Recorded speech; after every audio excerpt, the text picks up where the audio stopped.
Dans ma semaine Blue Sky, les frontières du PEA reculent toujours plus loin.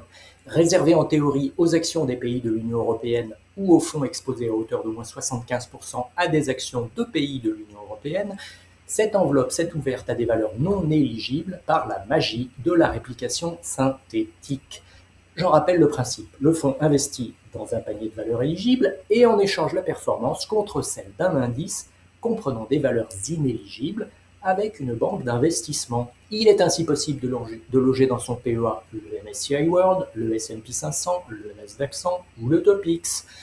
Amundi vient d'étendre le domaine du PEA en lançant Amundi PEA Global, le premier ETF répliquant l'indice MSCI ACWI pour All Country World Index, éligible au PEA. À fin juin, cet indice comportait 2461 actions de grandes et moyennes capitalisations de 23 pays développés et 24 pays émergents.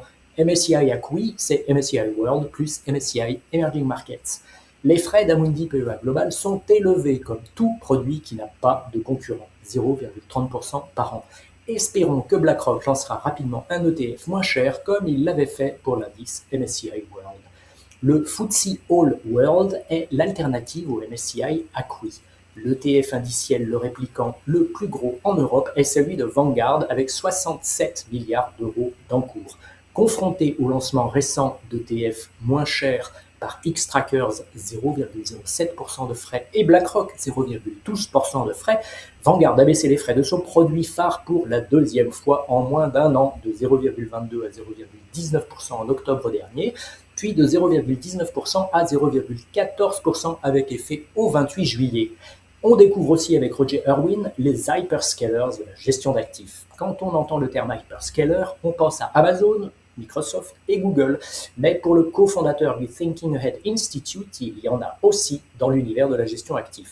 Chez les propriétaires d'actifs, les asset owners dans le jargon financier, et chez les gérants d'actifs. NBIM, qui gère les 1800 milliards d'euros du Sovereign Pension Fund Global norvégien, est un exemple d'hyperscaler parmi les propriétaires d'actifs. Selon Urwin, un propriétaire d'actifs devient un hyperscaler lorsqu'il est capable de démultiplier la qualité de ses décisions, son allocation de capital, son accès au marché et son influence systémique à l'échelle de l'ensemble de son portefeuille tout en conservant une parfaite cohérence.